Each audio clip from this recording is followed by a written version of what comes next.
அகிலம் டிவி நேயர்களுக்கு வணக்கம். இலங்கையில் கோர விபத்தின் போது மக்களின் கொடூரமான மனநிலை. ஹீரோவாக செயற்பட்ட இளைஞன். கொரோனாக்கள் தம்புள்ள பகுதியில் நேற்று இடம்பெற்ற விபத்தின் போது சம்பவத்தை நேரில் பார்த்த ஒருவர் அதிர்ச்சி தகவல்களை அடுக்கடுக்காக வெளியிட்டுள்ளார். கட்டுப்படுத்த முடியாத வேகத்தில் பயணித்த பேருந்து அதன் முன் நிறுத்தப்பட்டிருந்த 2 பேருந்துகளின் பின்புறத்தில் மோதியுள்ளது. பேருந்தினுள்ளே காயமடைந்தவர்கள் கதறி அழுது கொண்டிருந்தார்கள். அங்கிருந்தவர்கள் அவர்களை காப்பாற்றாமல் தங்கள் தொலைபேசிகளில் வீடியோ எடுத்துக் கொண்டிருந்தார்கள். எனினும் காயமடைந்தவர்களை காப்பாற்ற எவரும் முன்வரவில்லை. ஆம்புலன்ஸுக்கு அழைப்பு ஏற்படுத்தினோம். ஆனாலும் அரை மணி நேரமாகியும் ஆம்புலன்ஸ் வரவில்லை. ஒரு வாகனம் கூட நிற்கவில்லை.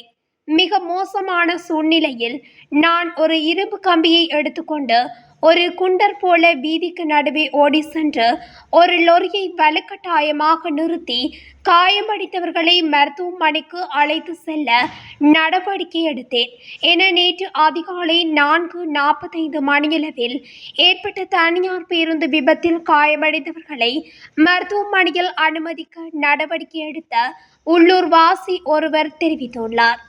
இந்த கோர பேருந்து விபத்தில் ஒரு பெண் உட்பட 4 பேர் பரிதாபமாக உயிரிழந்தனர். மேலும் 28 பேர் படுகாயமடைந்து குருநாகல் மருத்துவமனையில் அனுமதிக்கப்பட்டுள்ளனர். காயமடைந்தவர்களின் 4 பேரின் நிலைமை கவலைக்கிடமாக இருப்பதாகவும் மருத்துவமனை வட்டாரங்கள் தெரிவித்தன. இந்த கோர விபத்தில் இறந்தவர்களில் விபத்தை ஏற்படுத்திய பேருந்தின் நடத்துனரும் ஒருவர் என்று போலீசார் குறிப்பிட்டுள்ளனர். இந்த விடயத்தை ஏற்படுத்திய பேருந்து ஓட்டுநர் போலீசாரால் கைது செய்யப்பட்டுள்ளார்.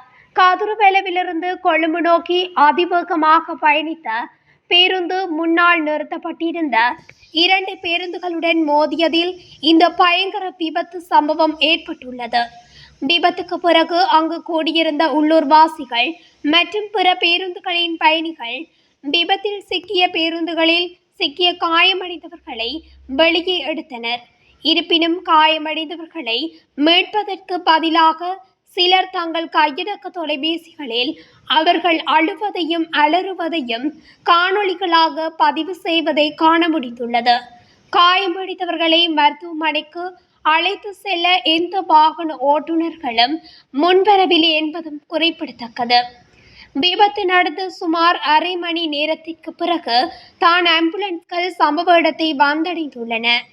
அந்த நேரத்தில் உள்ளூர்வாசி ஒருவர் இரும்பு கம்பியுடன் முன்வந்து வீதியில் குதித்து ஒரு லொரியை வலுக்கட்டாயமாக நிறுத்தி காயமடைந்தவர்களை அதில் ஏற்றி மருத்துவமனைக்கு அனுப்ப நடவடிக்கை எடுத்துள்ளார். இந்த விபத்தில் 3 பேர் சம்பவ இடத்திலே உயிரிழந்துள்ளனர். ஒருவர் மருத்துவமனையில் அனுமதிக்கப்பட்ட பின்னர் உயிரிழந்துள்ளார். விசாரணையில் அதிவேகத்தில் கவனக்குறைவாக வாகனம் ஓட்டியதே இந்த விபத்துக்கான காரணம் என்பதும் கண்டறியப்பட்டுள்ளது. இது தொடர்பில் மேலதிக விசாரணைகளையும் போலீசார் மேற்கொண்டு வருகின்றனர். தொடர்ச்சியாக இலங்கையின் முக்கிய செய்திகளை அறிந்து கொள்ள அகிலம் டிவி ஊடகத்துடன் இணைந்திருங்கள். நன்றி, வணக்கம்.